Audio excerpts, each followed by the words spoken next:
Ganado por el juez Federico Villena, a cargo en ese momento de la causa federal de Lomas de Zamora por el tema de espionaje ilegal, y empezaron a aparecer algunos elementos. Nosotros el viernes agregamos algunos más referidos a algunos contactos que mantenía Nieto. Todo eso está en la causa judicial y seguramente será materia de investigación cuando esta cuestión avance, porque entre el COVID y una serie de peripecias que debido a atravesar el juzgado federal de Lomas de Zamora, se ha retrasado un poco respecto a lo que había sido el último pedido de los fiscales a cargo de esta causa, que es por la causa Instituto Patria, el procesamiento de Arribas Magdalani y Martín Coste. Eso va a ser como una primera etapa. Después se va a avanzar seguramente sobre el tema de los Super Mario Bros, que es, digamos, todo el esquema de espionaje, pero un poco también vale la pena detenerse en algunas cuestiones, porque el teléfono hablaba, y el teléfono de Nieto, en principio, habla y cuenta algunas cosas que el exsecretario presidencial pidió a la justicia que no se utilicen para otras causas. Eso lo pidió el viernes, hizo referencia a algo que habíamos publicado en ámbito financiero y hizo referencia también al programa de C5N, donde habían aparecido los primeros indicios, sobre todo respecto a la causa Vicentín, donde el fiscal referencia en la presentación judicial. Claro, hizo esa presentación judicial, hizo una denuncia penal por el tema de las filtraciones. Obviamente esto va de la mano con intentar anular como prueba el teléfono. Exacto. Pero hay muchos datos, qué sé yo, del Cerro Catedral, hay algunas anotaciones que surgen respecto de a quién le tenían que dar una concesión que se estiró un montón de plazos y que tiene por detrás un emprendimiento inmobiliario que termina en tierras fiscales, son como 50, 70 hectáreas en la montaña, que termina beneficiando a quien es el dueño del cerro de al lado, que es Jorge Caputo. ¿Quién es Jorge Caputo? El padre de Nicky, el amigo del alma. Bueno, sí, todos temas casuales que no tienen nada que ver con nada, pero eran todas las anotaciones que habían sido recuperadas en esa nota. Contactos con Eric Trump, digamos, de llamados de teléfono, el pedido famoso de las cámaras de seguridad días antes de que lo allanen, pedido a las autoridades del gobierno de la ciudad, le pide el acceso a las cámaras remotas. ¿Por qué? Supongo porque debía creer que alguien lo estaba siguiendo. Efectivamente alguien lo estaba siguiendo porque en ese momento tenía el teléfono pinchado y lo estaban geolocalizando precisamente para allanarlo. Bien, vamos a escuchar qué dijo hoy el jefe de asesores del presidente de la Nación. Estamos hablando de Juan Manuel Olmos. Nos lo dijo a nosotros hoy en Radio 10 a la mañana sobre la reforma judicial. Yo creo que la reforma técnicamente es muy buena. Y lamentablemente, como venimos viendo con otras situaciones, ¿no?, que se van dando en el debate público, la oposición salió a rechazarla antes de leerla. O sea, se guió por lo que los medios decían que era la reforma, o directamente por la posición de algunos medios sobre la reforma. Acá, determinados medios plantean las ideas y sale atrás corriendo la oposición a amplificarlas, a debatirlas y a ponerlas en discusión. Esto es un problema, porque, vuelvo a decirte, no la habían leído la reforma, y la reforma es muy buena.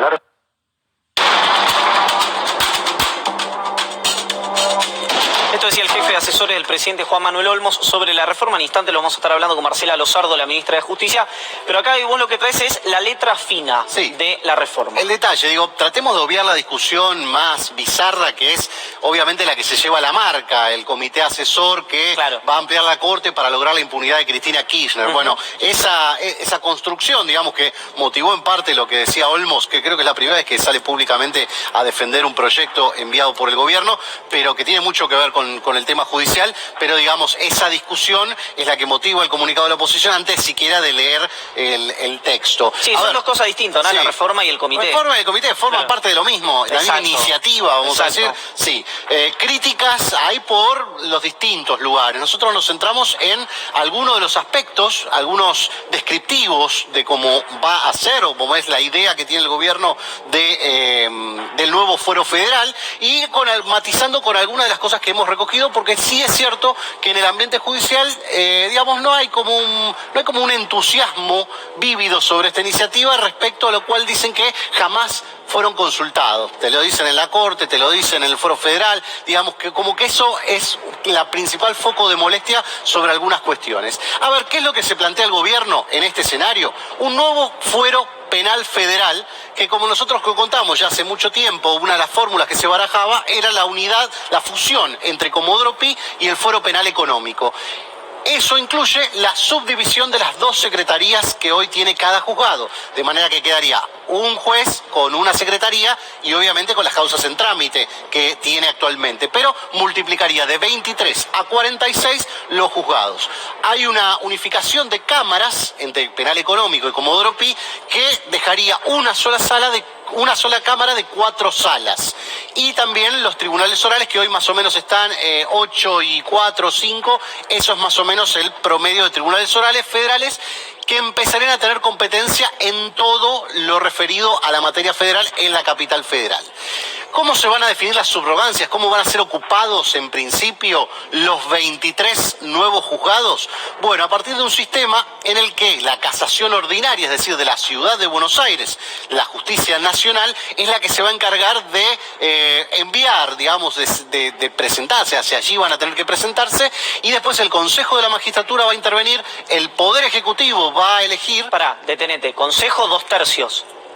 Consejo, entiendo que sí. 2/3, digo, mayoría calificada, sí. No mayoría simple. Es importante esto porque si no lo que le daba, si es que esto es así, ahora lo vamos a hablar con la ministra Rosardo que me está sintiendo, lo que le daba, y esta ya es una lectura mía, no lo pongo en palabra de la ministra, es una facilidad muy, muy a la vista a los tribunales, a la Corte, para boletearte si vos lo hacés, dicho mal y pronto. Claro, sí, sí. Si lo hacés con la mayoría. Sí, digamos que esta cobertura de subrogancias cubre todos los frentes que se estaban objetando, porque la última instancia es la validación por el Senado. Exacto. De hecho, era una de las cuestiones que se están objetando dentro del Consejo de la Magistratura respecto a los traslados de jueces. Exacto. Bueno, en este caso, el esquema de subrogancias casi que hace participar a todos para la cobertura de esas 23 nuevos juzgados. Se llama concurso con una nueva modalidad. Esto, mira, te diría que con esto solo cambiás todo, no necesitas casi todo lo demás. Con un plazo de 9 meses, desde que se abre el concurso hasta que se eleva la terna al Poder Ejecutivo, tenés resuelto la mitad del problema.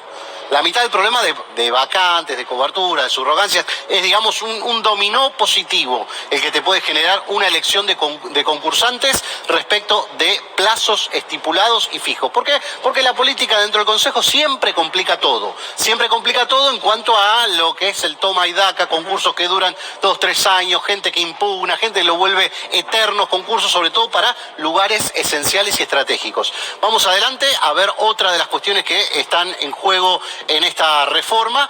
El Ejecutivo, esto también está bueno, tiene 30 días para elegir la terna. Un mes. ¿Elegís la terna o la elegís? Punto. Alguno de los 3 tenés que elegir y mandar al Senado.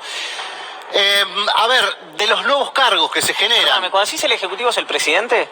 Sí, es el presidente. Digamos, el Ejecutivo, sea cual fuera, el presidente tiene 30 días para elegir de esa terna que le elevó el Consejo en un plazo no mayor a 9 meses, tiene que elegir a alguien y mandarlo al Senado. Después es la cuestión del Senado, ¿no? Aprobarlo. A ver, de los nuevos cargos que se crean, 23 fiscalías de primera instancia, más 5 ante los tribunales orales federales, eso significa TOF, y también se refuerza el tema de las defensorías. Las defensorías son 8 en primera instancia y 5 ante los tribunales orales. A los 66 nuevos cargos que hay, en general, acá volvemos a hablar en general, se le agregan 29 vacantes que existen ya en Capital Federal. Este es el escenario real que vos tenés de cobertura de cargos. 66 nuevos y 29 vacantes. Y esto también es muy novedoso, porque es en 2 años la implementación del sistema acusatorio en la Capital Federal. Estamos hablando de este megafuero. ¿Por qué? Porque recuerdan ustedes, cuando llegó Mauricio Macri, volteó el decreto que fijaba un paulatino acondicionamiento a lo que iba a ser los fiscales en dirección de las investigaciones y los jueces como jueces de garantías. Bueno, esto fija un plazo, 2 años, y está implementado en Capital Federal, algo que es reclamo casi unánime, te podría decir, de todos quienes entienden del sistema de justicia, que es que no puede convivir más ya este sistema, el sistema donde el juez es el rey del proceso, con todos los sistemas, ni de acá, ni de la región, ni del mundo. Bien. Acá yo detecto un problema gigantesco que no lo encontré en el proyecto, se lo vamos a preguntar a la ministra. Vos tenés 94 nuevos jueces en el interior del país. Tenés 23 nuevos juzgados en el nuevo megafuero. Todo confluye en la misma Cámara de Casación de ahora, porque es todo el país.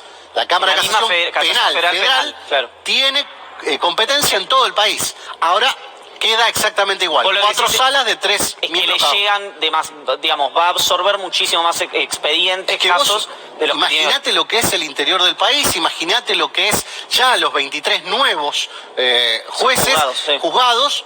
Lo que vas a tener, además, durante el proceso, ¿qué pasa? No es que Casación se dedica solamente a revisar las sentencias de los tribunales orales y dice, bien, mal, un año más, un año menos. No. Tiene que prácticamente intervenir en el proceso. Todos lo hacen intervenir en el proceso a Casación, casi como otra instancia más de apelación por encima de la Cámara. Pero bueno, queda la misma. Por ahí se puede hacer un cuello de botella y probablemente sí. ¿Tendrá algún otro tipo de solución esto? Probablemente. Ahora se lo preguntamos a la misma. Transferencia de la justicia ordinaria a la capital federal. Esto va a generar un ruido tremendo, ya lo genera, pero es lo de siempre, digamos. Lo dice la Constitución, lo dicen algunos fallos de la Corte que van en sintonía con esto. Parece inevitable, ¿no?, que la justicia ordinaria pase las competencias a la de la Ciudad Autónoma de Buenos Aires. Esto es, en el camino va a quedar una justicia residual, una justicia de transición en la cual van a terminar las causas, se van a elevar los juicios y van a pasar robo, hurto, homicidio, etcétera, va a pasar a competencia de la Ciudad Autónoma de Buenos Aires. ¿Qué pasa? Esto es un tema, se pasa con recursos. Esto también es una novedad porque siempre fue el tironeo entre Horacio Rodríguez Larreta y el gobierno, en realidad, entre Macri y el entonces gobierno, siempre fue el tironeo eterno entre las jurisdicciones. Los gobernadores protestan porque dicen, nosotros estamos pagando la justicia que usan solo en la ciudad de Buenos Aires. Larreta dice, sí, está bien, pero vos me estás tirando encima un montón de volumen de trabajo y ¿con qué lo financio yo? Bueno, va a haber acá un tironeo, porque Larreta también ya está preparándose para ir a la Corte. Va a la Corte porque es competencia originaria, ¿no? Un conflicto entre la ciudad de Buenos Aires y la Nación.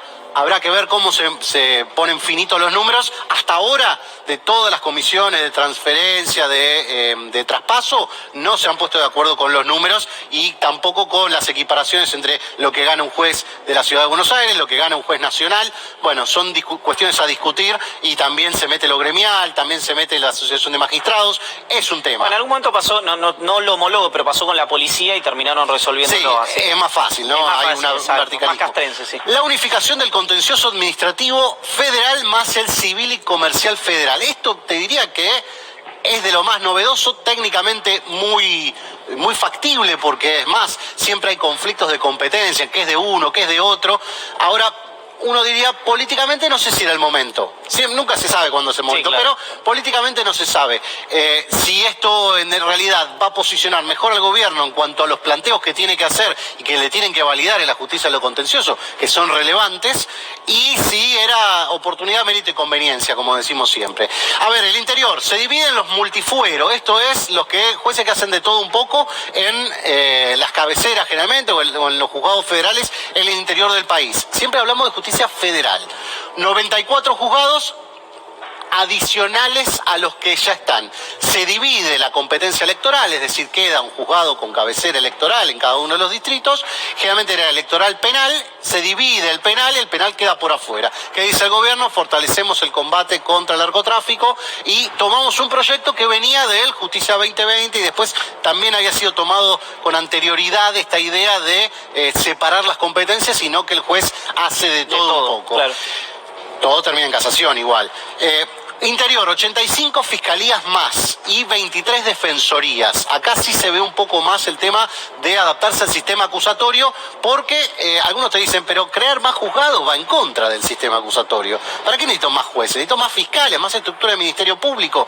Bueno, está fortalecido la estructura del Ministerio Público, pero no tanto como quisieran aquellos que dicen que el acusatorio es, digamos, el modelo a seguir. Porque te dicen, la verdad que crear tantos juzgados federales, un megafuero, puede generar mucho ruido cuando vos quieras implementar el acusatorio. O vas a tener jueces un poco ociosos, por así decirlo.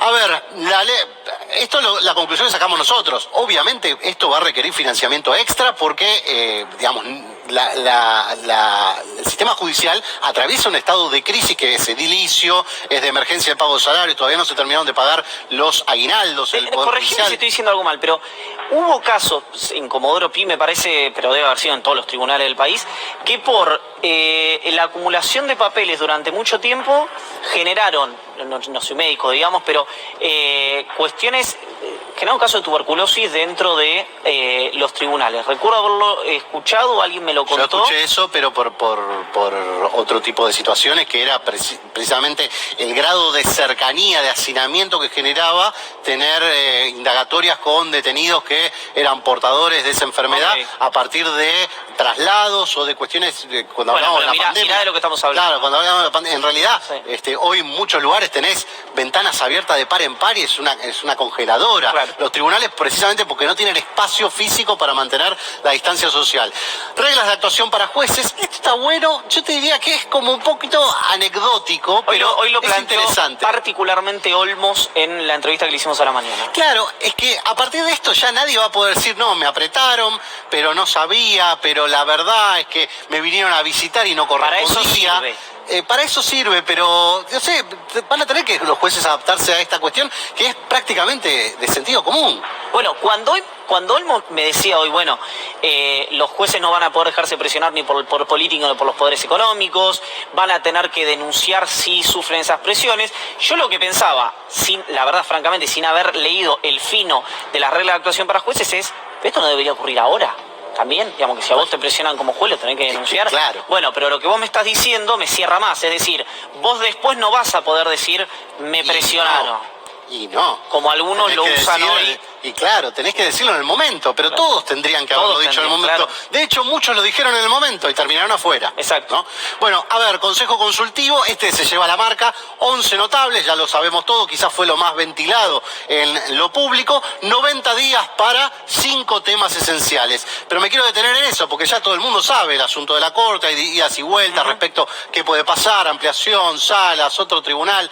Hay que ver qué modelo llega a tener vamos a decir, un dictamen de mayoría. No esperen unanimidad de la discusión, porque me parece que no la va a haber. Pero hay uno de esos temas, otro es Ministerio Público, juicio por jurados, todo el tema referido a la Corte, pero hay un detalle que a mí me interesó más también y que me va a interesar leer ese dictamen, que tiene que ver con el traspaso de la justicia ordinaria, es decir, la justicia nacional de la capital federal a la órbita porteña, la que es no penal. Y ahí estamos hablando de justicia comercial, de justicia laboral, y estamos hablando de la civil también, que tiene asiento en la Ciudad de Buenos Aires, que no está comprendida en este traspaso. Porque eso, olvídate, va a ser un temazo si aparece, sobre todo para leerlo técnicamente y también políticamente, cómo fortalece esa cuestión a la ciudad.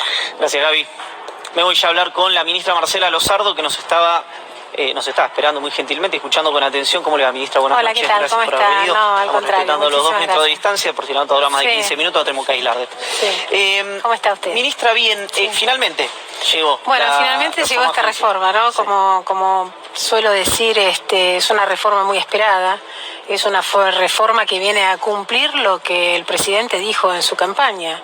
Y para aquellos los que lo conocemos, no solo porque lo haya dicho en la campaña y lo haya dicho en su asunción, su firme propósito de cambiar la mirada y la confianza, recobrar y tener una justicia transparente, eficiente, una justicia que no mire el poder político, que no esté apegada a los poderes fácticos, a los poderes políticos. Más allá de eso, para aquellos que lo conocemos, sabemos que en realidad esto es una cuestión que la piensa de siempre. Siempre tuvo este pensamiento, el de tener una justicia eficiente, una justicia proba, y uno que tuvo la oportunidad de compartir muchos años de trabajo. Yo estoy tan convencida de esta reforma, porque estoy convencida de lo que quiere y a dónde quiere el presidente, de esta reforma que está haciendo este gobierno, el Poder Ejecutivo, porque realmente siempre nuestras charlas eran: hay que tener jueces probos, hay que tener jueces independientes, no se puede tener jueces que piensen en mirar a los gobiernos de turno. Así que yo la verdad tengo tanta confianza y tengo tanta fuerza con y todos tenemos tanta fuerza con este proyecto, que obviamente que cuando uno escucha y siente que por ahí, sin conocer el proyecto, o porque sí, ya están pensando y diciendo que este es un proyecto para dar impunidad, y bueno, uno dice, qué pena, ¿no? Porque la realidad que no hay espacio para la impunidad con este proyecto. Porque si alguien quisiera impunidad, no estaría planteando esta reforma. Ahora, ministra, yo supongo que la gente del otro lado habrá escuchado en una innumerable cantidad de veces en la Argentina iniciativas de esta naturaleza, ¿no? Los gobiernos diciendo queremos jueces probos, queremos jueces que no respondan al poder político. ¿Por qué esta vez debería la ciudadanía, por supuesto que no votó al presidente, quien lo votó naturalmente creerá en esto, debería creer o debería parar la oreja y prestar atención de que esta vez sí? Bueno, a ver, debería creer porque en realidad la estructura que plantea, y si uno mira la letra de la reforma y la analiza, ve que es imposible pensar que esto va a ser, porque no es una cuestión de fe, confío porque sí o por lo que yo planteo, no, es por la estructura, los artículos y cómo está concebida la estructura de esta reforma, de este proyecto de ley que va a ser, que fue enviado al Senado y que va a ser discutido y seguramente puede ser enriquecido, pero esta estructura hace que no sea posible. ¿Por qué? Porque primero, el tema de cómo se seleccionan, el tema de los cuidados que se tuvo de, por supuesto, respetar el juez natural, el tema de la creación de juzgados, o sea, nadie que quiera una justicia, digamos, para utilizarla, para usarla, para la impunidad, va a crear juzgados donde en realidad está abriendo y diversificando y darle especialización a los fueros, como es el fuero federal, por ejemplo. Es imposible creerlo, es mucho más fácil atrapar a un grupo que no estar abriendo un camino donde en realidad lo que se quiere es que los jueces federales, por ejemplo, puedan trabajar con sus expedientes con más rapidez. Ahora, con más independencia. Usted entenderá, ministra, que hay algo de lo que es verdad y algo de lo que es verosímil. Evidentemente, este no es un tema netamente suyo, tiene que ser un tema más político y de comunicación, pero también le quiero preguntar que es, el gobierno prepara una reforma durante varios meses. Cita a un grupo para otro tema, a un grupo de personas muy respetadas del ámbito judicial. La oposición plantea es un plan de impunidad para Cristina. Y entonces estamos los medios de comunicación, incluso el gobierno, respondiendo en algo que no se desprende de la letra, pero no importa, porque ya entró a la discusión pública. ¿Cómo se debate desde ahí una reforma judicial cuando el planteo es algo que es un intangible porque no está en la letra del texto? No sé si me entiende a dónde apunto. A ver, el planteo que se hizo, a ver si lo entiendo la pregunta, el planteo que usted me hace es el siguiente: ¿cómo corrernos de ese escenario que se armó diciendo que esta es la reforma para lograr la impunidad? ¿Es esa la pregunta? Perfecto. Es muy sencillo. ¿Cómo se puede lograr la impunidad? Por ejemplo, como he escuchado que gente imputada o gente procesada, si los jueces que van a intervenir en las causas que tienen hoy actualmente son los mismos jueces y esos jueces no se modifican. ¿Cuál es como yo he escuchado decir que esto logra la impunidad de la vicepresidenta? O sea, a ver, cada uno que sea juzgado va a ser juzgado con los mismos jueces, se respeta el juez natural. Entonces mi pregunta es, ¿cuál es el sistema que me hace pensar a mí? No, al revés, las causas van a ir más rápido, las causas van a ser con más especialización. Nosotros, para los 90, de 6 a 12 juzgados federales, la complejidad que existió y los delitos transnacionales, los delitos de narcotráfico, el lavado de dinero, todas nuevas figuras, la trata de personas, y seguimos con la cantidad de jueces federales que tenemos. Ahora, ¿por qué tengo que pensar que realmente voy a poner más jueces federales para tener impunidad? A mí no me entra en la cabeza. Gabriel. Ministra, buenas noches. Sí. Algunas de las preguntas que surgen del texto, de la idea en general, y cuando uno va recogiendo distintas impresiones dentro del mundo judicial, se preguntan si la creación de más juzgados, más jueces, no va de alguna manera en contramano con la idea de un sistema más ágil, acusatorio, donde los fiscales sean los que llevan adelante las investigaciones. ¿Para qué se crean tantos nuevos juzgados si en realidad lo que se necesitarían son más fiscales que lleven adelante esas investigaciones? Bueno, Sí, a ver, se crean fiscales, se crean fiscalías y los jueces, o sea, recordemos que hubo una auditoría pedida por el Colegio de la Ciudad de Buenos Aires donde arrojó el gran atraso de los juzgados federales. Pensemos que en 2 años es el tiempo, digamos, para imponer y para que se resuelva el tema de implementar el sistema acusatorio. En el mientras tanto tenemos estos jueces que se fusionaron, que son 23, donde unimos las competencias, fusionamos las competencias y van a tener que entender en penal económico y en todas las causas que van teniendo. Entonces, no es que van a tener van a estar holgados. Cuando, por ejemplo, ya esté el sistema acusatorio, el sistema oral requiere que el juez esté presente y el juez va a tener una presencia permanente. Entonces, cuando haya hechos como, por ejemplo, que están planteando la intervención telefónica o que están planteando un allanamiento y tengamos el fiscal que lo pide, el defensor que se opone y el juez que lo resuelve, se tiene que resolver en el momento. Entonces, es necesario esta cantidad. Ustedes van a ir viendo que con el tiempo va a ser mucho más rápido, más efectivo y más eficiente la justicia y las causas. Tenemos causas de 10 años, 15 años, 20 años. Es una enormidad. ¿Pero que eso no va a pasar más? Es que no puede pasar, porque si pasa, no puede ocurrir eso. Porque, a ver, ¿cómo hace un juez hoy para investigar un crimen de narcotráfico, un crimen transnacional? ¿Cómo hace mientras tiene los delitos de...? O sea, es imposible.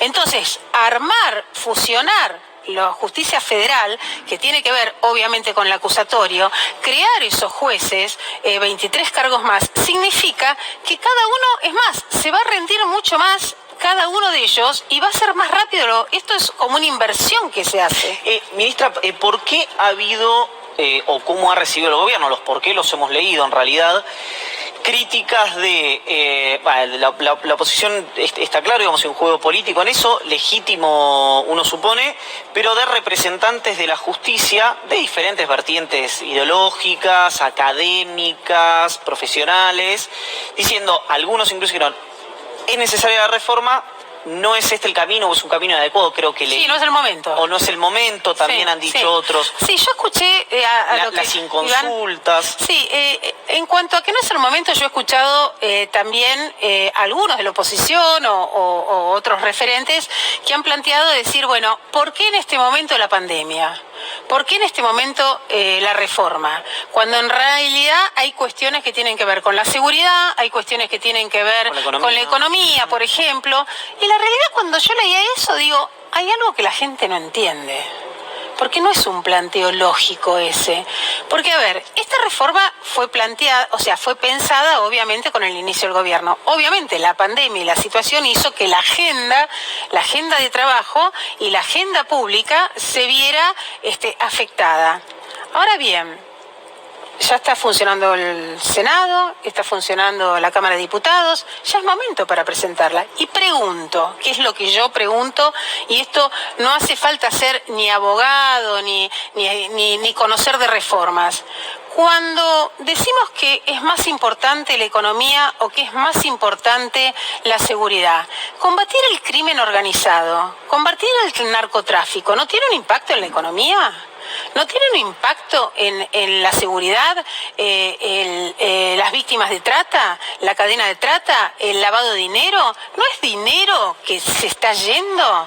Cuando un juez tiene un expediente que lamentablemente lo tiene 10 años, 15 años, 20 años, pregunto, ¿cuánto sale eso? ¿No es importante eso? ¿Cómo repercute en la economía? ¿Cómo repercute en el lavado de dinero, que siguen haciéndose las operaciones y el dinero se va? ¿Cómo repercute en la seguridad cuando tenemos narcotráfico y, por ejemplo, muere un montón de gente? ¿Eso no es inseguridad? Entonces, me parece que la justicia tiene que estar primero. La justicia es un pilar, la justicia tiene que estar, y yo creo que ya es momento, porque esto entró al Senado, se empieza a debatir, es en el lugar donde se tiene que debatir y ya está en condiciones de debatirse en el Senado. David. Ministra, la llevo al tema de la Corte, ¿no? Respecto a la labor que tendrán que hacer los juristas invitados para este proyecto, pero por un lado el presidente ha dicho que considera que está funcionando mal. La Corte de alguna manera contesta con una suerte de estadística en relación a las causas tramitadas en 2019, alrededor de 29.000 expedientes. ¿Qué es lo que piensa usted? ¿Está funcionando bien, mal, regular la Corte o cómo podría funcionar mejor? A ver, acá empezamos con un tema también que debemos reconocer que cuando se armó esta comisión, en esta comisión se pusieron distintos temas para analizar y para que estos 11 miembros estén analizando sobre el sistema judicial en general y cómo funciona el sistema de justicia. Obviamente, en este tema, en varios temas, se ve el Consejo de la Magistratura, el Ministerio Público Fiscal, el juicio por jurados, distintas, y también la Corte. Esto creó innecesariamente como todo un revuelo, ¿no? Porque el revuelo fue decir, bueno, van a aumentar los miembros de la Corte, van a cambiar la Corte, van por la Corte. Un disparate. O sea, nadie dijo que se va a aumentar los miembros de la Corte, se dijo que se iba a ver el funcionamiento de la Corte, como el funcionamiento de la Corte que tiene que ver con el funcionamiento de la justicia, no específicamente cómo funciona la Corte. ¿Cuál es el funcionamiento de la justicia? La Corte es parte, como es el Consejo de la Magistratura, como lo es el Ministerio Público de la Defensa, como es el Ministerio Público Fiscal, como hay que pensar. Entonces es un conjunto de cosas. Yo digo, no tenemos que sentirnos atacados, no tenemos que sentirnos... Si hay una comisión que es incluso una comisión plural en cuanto a su origen, plural en cuanto al género, plural en cuanto al territorio, porque está realmente representada desde Tierra del Fuego, Tucumán, o sea, Tierra del Fuego. Entonces, me parece que acá esto fue interpretado o quiso ser interpretado como una presión hacia algo. Creo que tenemos que saber pensar y saber dejarnos ver si el análisis de cómo se desenvuelve la justicia puede ser mejorado y punto. Nadie puede enojarse porque se diga queremos ver qué cosas se pueden mejorar, porque estamos en una crisis. Nadie duda que hay una crisis en la justicia. O sea, tenemos que recobrar la justicia, ¿no? Tenemos que recobrar la confianza en la justicia.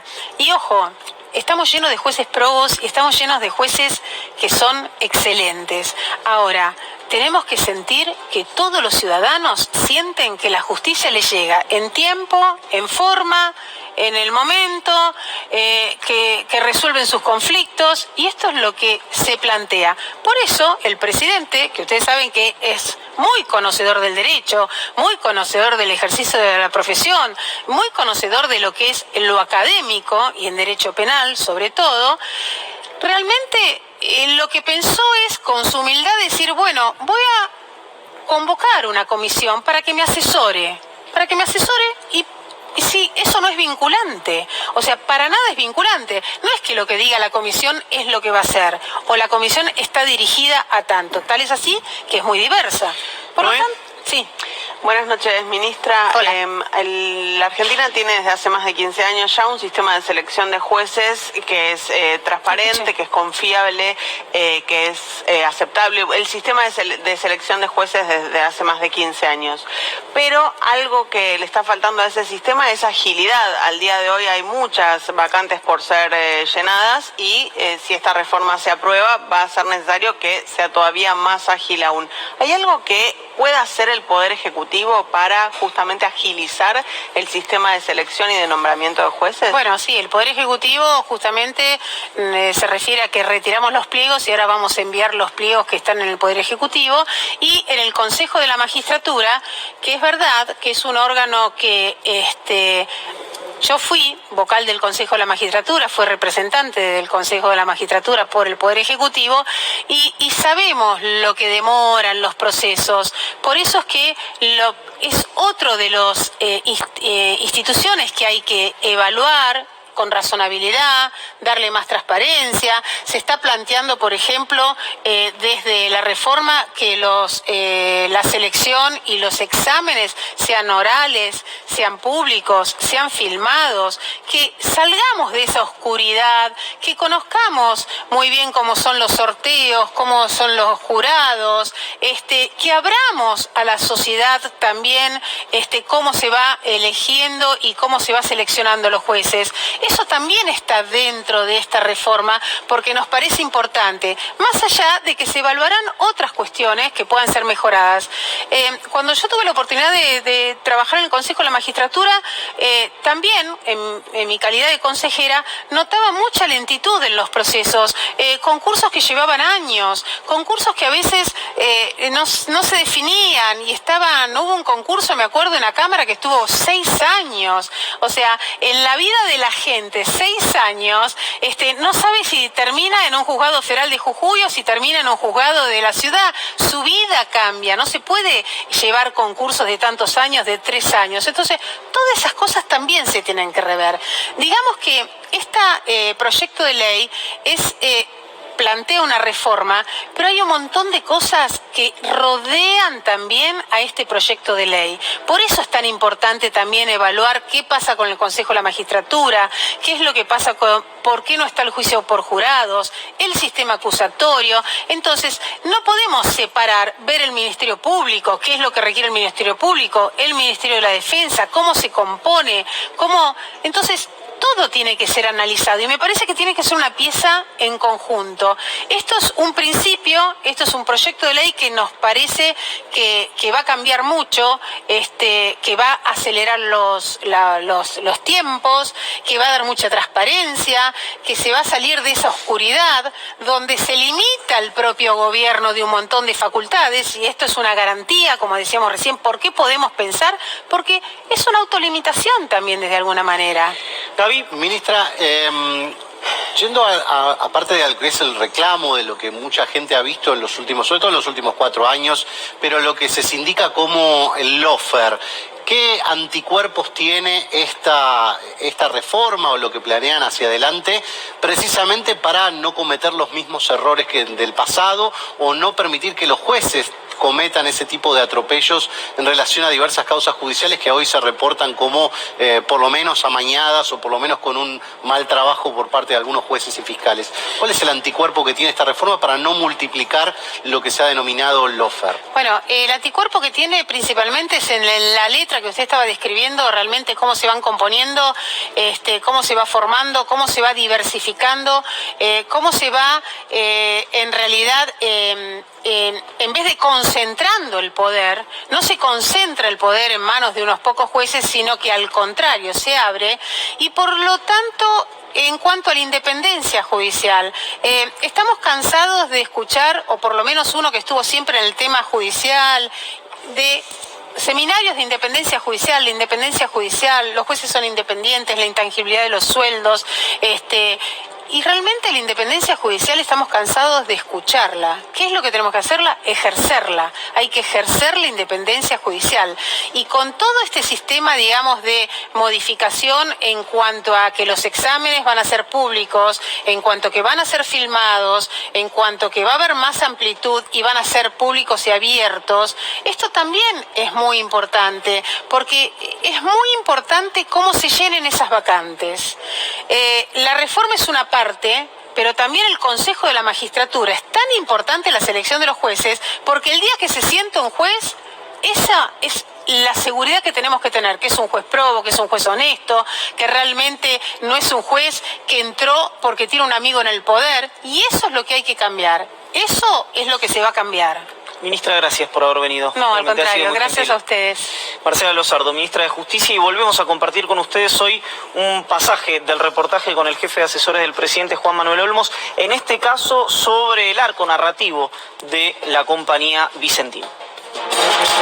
El presidente diseña un plan de rescate de la compañía, y esa fue la intención con 3 objetivos.